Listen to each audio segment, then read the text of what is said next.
Steve that went to go watch Mark Curry do his whole sitcom and then stole everything Mark Curry had up in the business. And it's a man you have a tendency to look at it, to focus on it. Man, you've really got to replace those thoughts, because I'm telling you, man, you don't have time for that in 2024. Be careful what you allow in your... Steve that went to go watch Mark Curry do his whole sitcom and then stole everything Mark Curry had up in the business. And it's a man unit you have a tendency to look at it, to focus on it, man. You've really got to replace those thoughts, because I'm telling you, man, you don't have time for that in 2024. Be careful what you allow in your SP. The aftermath of Katt Williams' interview on Shannon Sharpe's Club Shay podcast on January 4th is still unfolding. People are digging into the archives to check out. Many claims Williams made it clear he doesn't have much love for Mr. Potato Head, Steve Harvey, beyond some playful jabs. Williams accused Harvey of borrowing jokes and ideas from other comedians.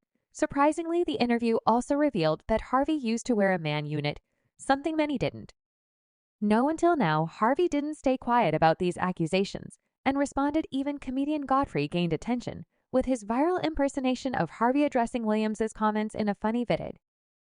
On Instagram, Godfrey mimicked Harvey's voice and hand gestures, playfully responding to each of Williams' allegations.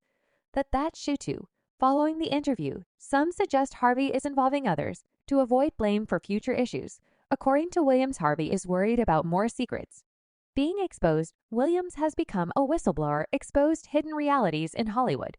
He's determined to reveal truths that are shaking up the entertainment world, leaving Harvey anxious about what may come out next. Stay tuned for the details in this video. We all know that Katt Williams doesn't shy away from talking about things that make some people uncomfortable. He's like a comedian superhero, fearlessly facing disapproval from certain parts of the entertainment world. It seems like Hollywood might be giving him the cold shoulder because he stands firm on these issues, and hey, it might have something to do with how he handles relationships. He's not playing by the usual rules in a job dropping twist. Williams spills the beans about Steve Harvey, the beloved guy from TV. Apparently, Harvey might have made a deal with Hollywood about his soul. That's some serious drama behind the scenes. Even though Katt Williams is a comedy legend, cracking up audiences with his no-filter jokes and lively shows, he hasn't hit the big time like Kevin Hart. People are saying it's because he hasn't taken on the lead roles in blockbuster movies or hosted a major show like Steve Harvey. It's like he's doing his own thing, and that's cool. And we all know that Steve and Williams have a long-standing feud. To dig into the roots of their feud, let's rewind to December 2008, when Katt Williams didn't hold back in openly criticizing Steve Harvey before a Christmas season show. This incident marked the beginning of their conflict, which has now lasted for over a decade. It's important to note that both Katt Williams and Steve Harvey have had disagreements with other comedians, and this particular instance was no exception.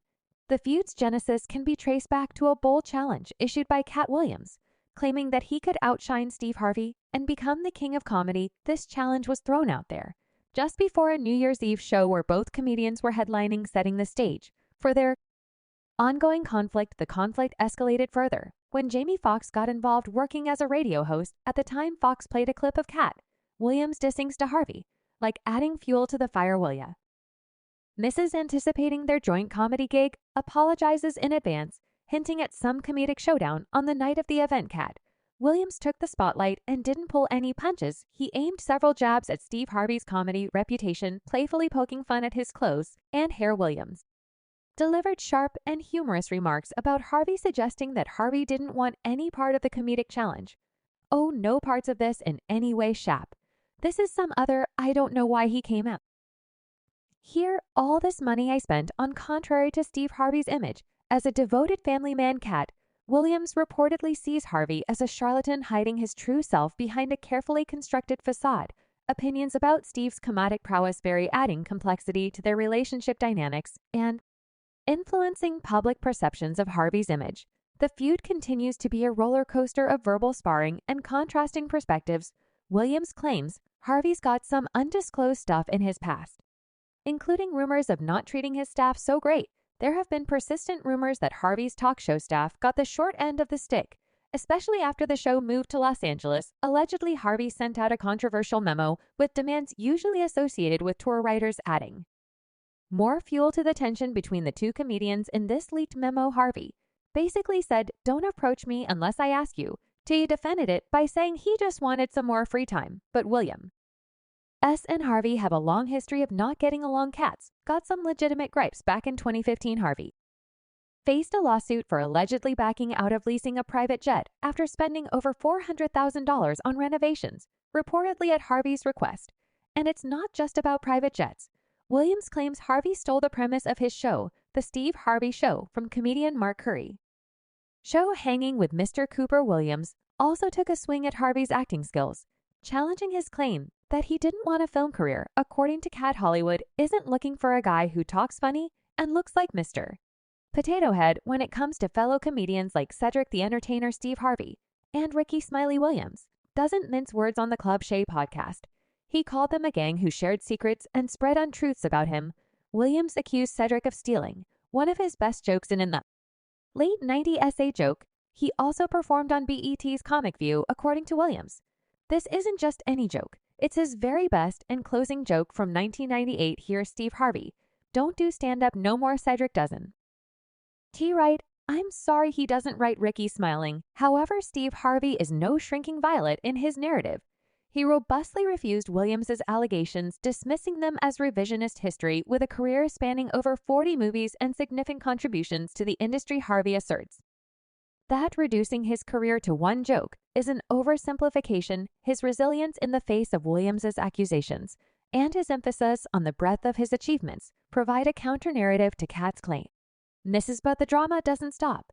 There, Williams turns his attention to rising star Tiffany Haddish, questioning her authenticity and success. He challenges her credibility, pointing out that she hasn't embarked on a comedy tour or released a special. Williams suggests that Hadish's rapid rise might involve compromises and questions when being real became a marketable attribute in the industry. The host defended Haddish, emphasizing her authenticity, resonating with audiences, 46 female Black comedians, that it know personally that I put on tour who have a hard time getting a chicken sandwich from Chick-fil-A after they headlined 7 shows at a club for $25 a week. But people like real, and that's why they like what they like. They love real because everybody's real. Then so don't trip. No, the podcast takes an intriguing turn when Williams delves into the controversial practice of Black actors wearing dresses in Hollywood, citing Kevin Hart, Eddie Murphy, and Jamie Foxx. He highlights a perceived double standard in the industry and unveils his understanding of a covert group known as the Illuminati. Williams issues a warning to fellow Black artists, urging them to stay vigilant against potential influence from this secretive club. As the revelations unfold, Williams drops bombshells about Bernie Mac, Jamie Foxx, and the challenges faced by Black icons in the industry. He implies that his outspoken nature subjected him to intense backlash, manipulated by the Illuminati. Williams claims that he had to let go of certain matters for his well-being, acknowledging the consequences of confronting uncomfortable truths within the entertainment industry in response to his whirlwind of accusations and revelations. Steve Harvey stands firm, dismissing the allegations and emphasizing the depth of his career. The podcast also receives support from Ed Lover, who lends credence to Williams's claims about Steve Harvey and Bernie Mac. The comedic landscape becomes a battleground not just for laughter, but for confronting uncomfortable truths and navigating the complex dynamics of fame and success.